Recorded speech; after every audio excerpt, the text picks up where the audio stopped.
If you care about overlooked survival technology and the hard engineering decisions made under wartime pressure, subscribe to this channel now, because what we're covering today is exactly why Legacy of Survival exists.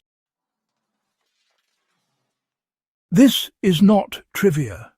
This is a piece of World War II maritime engineering that quietly kept men alive when rescue was days away, and hypothermia, dehydration and despair were already closing in. Why a stove with no visible flame mattered more than any weapon at sea. When ships went down in the Atlantic, the Pacific, or the Arctic convoys, lifeboats and rafts became small, unstable worlds ruled by physics and biology. Fire was essential for warmth, water purification and morale, but open flame in a crowded lifeboat soaked in fuel vapours and sea spray was a death sentence. Training emphasized restraint. The stove was never run continuously. Sailors were taught to operate it in short intervals to conserve fuel and avoid overheating the confined space. One man was assigned as stove custodian, responsible for fuel rationing, placement and monitoring ventilation.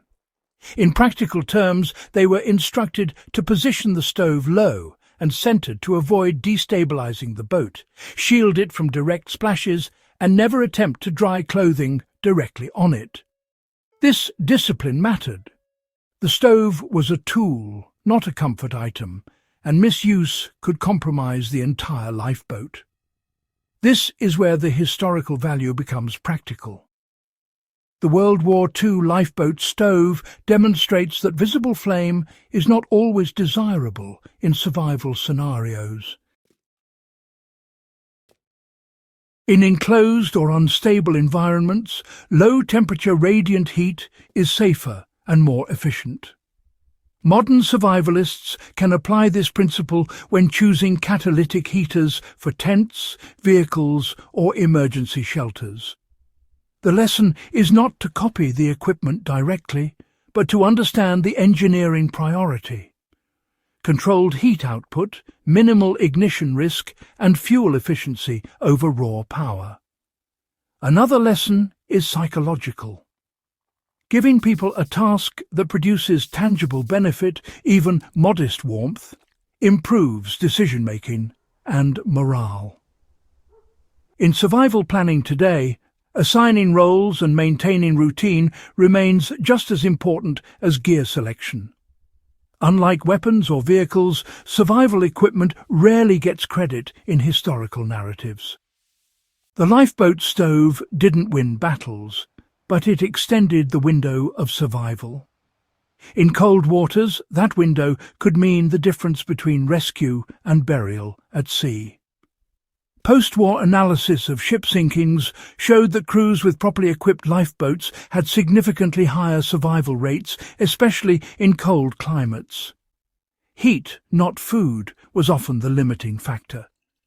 The Flameless stove addressed that reality with elegant simplicity. This stove represents a mindset that modern emergency planning sometimes forgets. It wasn't about comfort or innovation for innovation's sake. It was about solving a specific, deadly problem under extreme constraints. Weight, space, fuel safety, and human behavior were all considered. If you study survival history seriously, this is the kind of equipment you pay attention to.